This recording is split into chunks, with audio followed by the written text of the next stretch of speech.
Hello, welcome to this episode of The Insider's Guide. I have an absolutely fascinating person to interview today, and we're going to talk about the Citation 10, but he's done test flights on more than 100 aircraft and done check rides on those. And I am a little overwhelmed, actually, to be interviewing Ian McDougall today. But Ian, welcome to the Pilot Podcast. So much. That's very kind. Well, you and I have known each other for years. And when I got your bio, I was just dumbfounded at the academia experience that you have, at all of the operational experience that you have. And Ian, I've asked you to talk about the Citation 10 with me today, but hey, if you want to throw in experiences on another airplane, I'm open to that too. But let's jump right into it. I know that your company has been operating a Citation 10 for quite some time now, and I want to talk about what you see as the highlights of the performance of that aircraft. We're the first operator in Canada to have one, and we bought it in 1996. It delivered in 1998. We had a specific mission, a customer with a specific mission, which was Toronto to Havana. And the customer was, in fact, I think still is, the largest trading partner Cuba has. And so the airplane, what we needed was an airplane that was quick. We wanted one that would allow for a full business day and a single day. So we go down early in the morning and come back in the evening. It was replacing a Lear 35, which came close to meeting the metric, but it was a bit too small. And I won't say too slow, it was fast enough, but the 10 is a lot faster. And funnily enough, on that distance, even though it's only 1,158 nautical miles, the extra 20 minutes on either end that we saved made a difference in terms of how we use the airplane. And so that's why we bought it. We have Serial 41. Serial 41 maybe is not the optimal airplane in the sense that it would have been better to have 141. So there were bugs that had to be taken out of the airplane, but by and large, it worked very well for us. We had about 97, 98% dispatch reliability, and we were pretty happy with it. Fantastic. Do you remember what the fastest is you ever got from Toronto to Havana? I think we did. We had strong tailwinds. I think we did it in, I think, 3 hours and 26 minutes, something like that. So that would have been a saving of about 40 minutes, which is very unusual. But what's nice about it is that the airplane goes to 51,000, and it's not just a book number, it actually does. We would typically, going there and back, go at 450 or 470. The airplane almost always would be above 0.90 Mach. But at those altitudes, you get direct headings without much difficulty because you're out of the way of regular traffic. And you also are getting over most of the storms. And so in October and November, when you have storm season, most airplanes, like a Challenger, which is a very good airplane, of course, but they're down at 410 and they're going to have to vector around a lot of stuff that we just go right over. So a combination of speed, occasionally having very good tailwinds, and getting up and out of the way of the ATC system, you can really have absolutely breakthrough speeds. Besides that Toronto to Havana flight, what are some of the other missions that you typically see this aircraft fly? We sent it around the world a couple of times. It went to Japan 2 or 3 times, went to Australia, I think I'm right in saying 3 times. We would frequently take it across the Atlantic. On the Atlantic tracks, you lose some of the advantages, though. You have to wait to get altitude, and you have to slow up a little bit because you've got, again, a distance, which is a bit of a challenge for the 10, but it makes it comfortable. Don't get me wrong, but we'd fly typically to Gander and then across. That was a regular trip, and occasionally we took it directly from Havana to Europe as well. The airplane it's an 8-passenger airplane. If you're flying at night, it's okay. If you're flying in the day, there's not much to see, and you start to get a sense that maybe it would be better to have a global. But on the other hand, it is perfectly competent on those kinds of legs. But it's been around the world. It went to Madagascar repeatedly, and We came in through Africa over to Madagascar. The client company had a very large mine there, and nickel, and so it spent a bit of African time.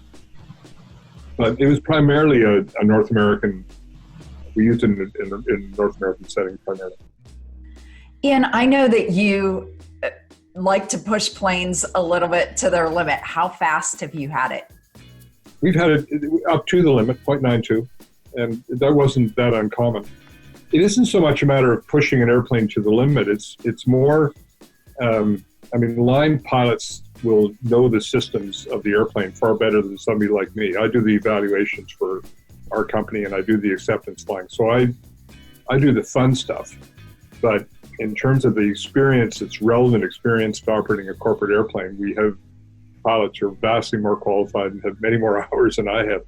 But, in terms of the limits of the airplane, the limits are all within what the certification standards are. There's an AFM and performance charts, and they describe what an airplane should do. And I think if you're going to acquire an airplane, it's probably a good idea to have somebody really qualified in the right seat and do all that stuff. And so that's what I attempted to do whenever I had an opportunity. Talk to me a little bit about the pilot workload in the Citation 10. It's a really powerful airplane, and it's known for that. How is it for the pilot? Besides exciting. I don't think it's well, it is exciting in the sense that it's got ramp presence, and it looks like what it is. It's unusual. It's fat in the bottom of the fuselage. It's an unusual look, but it just looks like it's going to go very quickly, and it does. The pilots, I think, a good pilot turns everything into a routine by knowing all the systems, but is always sprung loaded to respond knowledgeably to anything that's out of line. So their approach to it, I don't think shouldn't be a kind of devil-may-care, this is a jet fighter standard airplane. That's not the right approach, I don't think. We've never seen that with anybody. We've never seen anybody push the airplane in a way that it shouldn't be pushed. But on the other hand, we've had things that have happened. We had, in the early stages of the airplane, there was a gearing problem with the column, and from the left seat, we were unable to manage the aircraft. And so the standard in corporate is to fly from the left seat. So the question was, what do? Do you transfer over to the right seat? At the time, our SOPs didn't include that. Our pilots weren't comfortable with it, so we had to manage through. And I wasn't on the airplane when this happened, but we had to manage through a fairly complicated situation getting it on the ground. Textron resolved it very quickly and very effectively, and you know exactly what caused it. But what we did, for example, was we trained immediately, set up a training program where the corporate pilots were now comfortable flying full cycle from the right seat. And so there wouldn't be an issue about switching the authority. And in the airline world, that's common. In the corporate world, it's not quite as common. So what we tried to do is evolve standards, training, everything we could do to try and keep the airplane a flying living room and nothing more than that. So in terms of stories about breakneck speeds and that kind of stuff, I've never heard them at any event. But flying the airplane, when we first got it, and I flew it probably 10 times before we actually committed to it, and it was for the pilots, for everybody, for me and for the people that were flying it regularly. On approach in rough weather, it was a real challenge. You were just the people in the back would see you maneuvering the column in a way that looked very disturbing, because the airplane is optimized for a third of the wing is supersonic at cruise. So it means the ailerons are way out on the edge in supersonic airflow. When you slow the airplane up, you're flying on the inner third of the wing mostly, which is a different curvature and different lift pattern. And what that means in turn is that your roll control, as the original airplane delivered with the original gearing, the roll control is insufficient. So the airplane was perfectly safe, but you really had to manhandle it to get it on the ground in those conditions. And the landings were fine always, and the people we had were always easy. They could deal with this easily. But we said to Textron, that Cessna, more accurately, that there was a need to address it. It was an issue. And so what was a sloppy pickup truck on approach, after they finished a re-gearing of the airplane, became our Ferrari.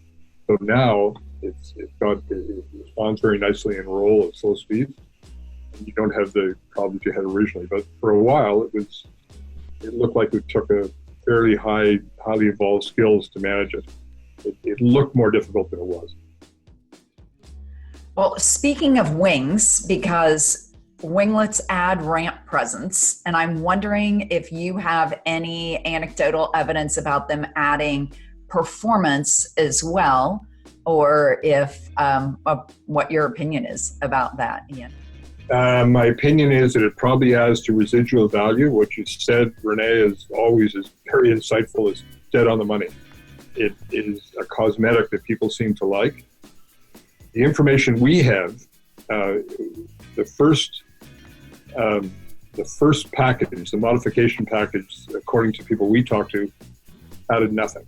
And then Cessna realized, I guess, how valuable it was to have a winglet option, and they started doing it even though they were a bit disparaging of the value of it. And all of a sudden it was promoted as something that was very positive. I've not talked to anybody that says that it actually adds significant range. There are a lot of people who can quote the numbers in the brochure. Operationally, I don't have enough evidence to say one way or the other, but as an investment, it's not one I would make. But does it make the airplane look cool? Absolutely. However, it also creates a couple of other problems. It takes more hangar. The hangar space has to be managed very carefully. I think the number of incidents around the winglets getting dinged it's not one or two times. It's happened frequently. So, because the curvature on the winglet is quite unusual, but it does look very nice. There's no doubt about it. It looks very nice. Ours would be more valuable if we had it. Absolutely.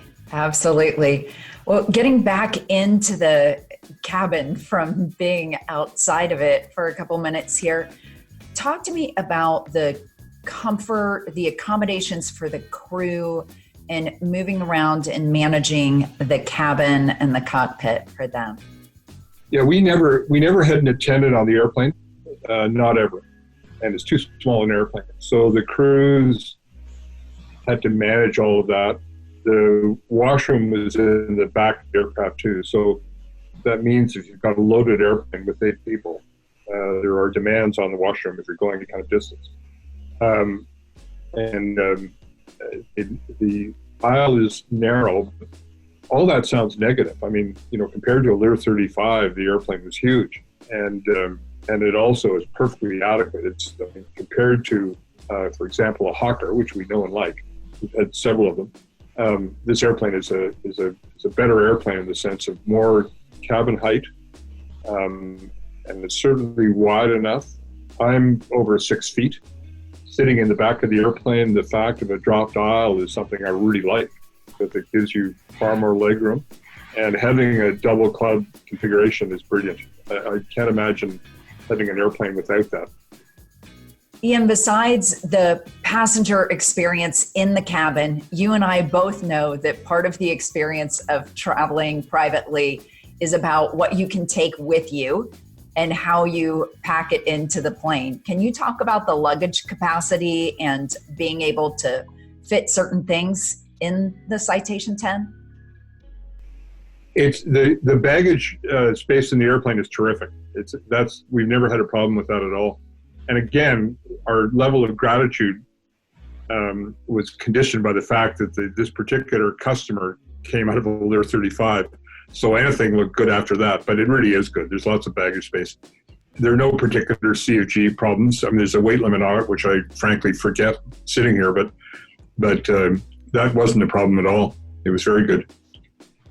We've talked a little bit about some of the early issues that you had with the Citation 10 and the resolution of those issues, but can you explain to our listeners any maintenance things that they should be looking out for if they're buying a Citation 10 or considering a Citation 10 for purchase or lease? It's a progressive maintenance based system that applies to the airplane, which is a very good thing because it minimizes the amount of time you have to take it offline. You do have to do it occasionally. It's not entirely free of the usual stuff that you have with an airplane, but again, the systems are good systems in terms of the program. The airplane itself, again, we had Serial 41. We had to learn how to relate to it, which sounds odd, but actually you do have to. I mean, you're in the business, you know this well. Every type has its own characteristics. What we discovered after a couple of maintenance incidents that made us very unhappy, because they were ground-based issues that we should have been able to avoid, was we started doing things not just on a progressive basis, but we did a lot of stuff in advance to keep the airplane happy. And it's little things basically that counts, but we would do probably more engine runs with it than you might do typically with an airplane. And we went up to almost 100% on the dispatch reliability for many years. We had one failure in, I think, 4 years, and that's because we blew a tire in Djibouti. And it was hard to control that. But the airplane requires a little bit of extra attention, but that shouldn't be interpreted as extra cost. It's actually, if you do all that, if you have people that know the aircraft and are conscientious, it'll work very well. It's proven to be very reliable, and Cessna, frankly, are terrific. I mean, their support systems are very good. I think their service centers, like every manufacturer, I think they've gone up and down in terms of the labor base that they've had available and how much knowledge they have. There have been generational shifts. There's been various things that have happened that have made the service centers, while still good, not as good as they once were. I'm not sure how that plays now, because we basically do everything ourselves. And we found that worked better for us. Tell me about, as an operator, tell me about the value of having, especially this type of aircraft, on an engine program and or a parts program. Our aircraft has always been on both. We wouldn't dare not do it. And the reasons for that are multifold, not the least of which is the effect on the residual value of the airplane. The engines are very reliable. The airplane is very reliable. But, you know, one or two incidents that you don't plan for that happen. I mean, you blow a tube up front, or you have something ingested in the engine, and your budget for the year is not just challenged, it's negative. So I can't imagine going on that high wire financially and taking the full risk on the airplane. I prefer not to do that. And if we're able to pass the cost of those programs forward, and we are, there's no reason to do it. But at the end of it, when the airplane's sold, certainly through most of its financial life, that's had great importance. Today, residuals are all over the map, as you know much, much better than me. I don't know what to say about that, but I suspect that selling an airplane not on a program would be very challenging. Especially a Citation 10, I will say that, definitely important. I'm finding more and more as the price of the aircraft drops, the cost of the maintenance in relation to the price goes up, especially with things like engine overhauls and gear overhauls and major maintenance. And so I think that those things, especially as the life of the aircraft progresses, are critically important for aircraft resale. I think that's absolutely true. I keep waiting for people to discover the value equation here, because the airplane, for the dollar involved, it's brilliant. I mean, it's an absolutely brilliant airplane. And it is so quick. I mean, we set speed records literally coming back from Vancouver and to Toronto. But it does the job in a way that few airplanes can equal. In fact, none can equal. And so it's a lot of value for very small dollars. But your point about the relative significance of maintenance events in respect of the initial capital cost today, you're absolutely right. Well, Ian, anything else that I've forgotten to ask you about the 10 that you would add in? No, I don't think so. It's a great airplane. We've been very glad to have it. Our client needs have changed, so we're not keeping it, but I will be very sorry to see it go. Ian, thank you so much for all of this valuable information about the 10. I loved your perspective.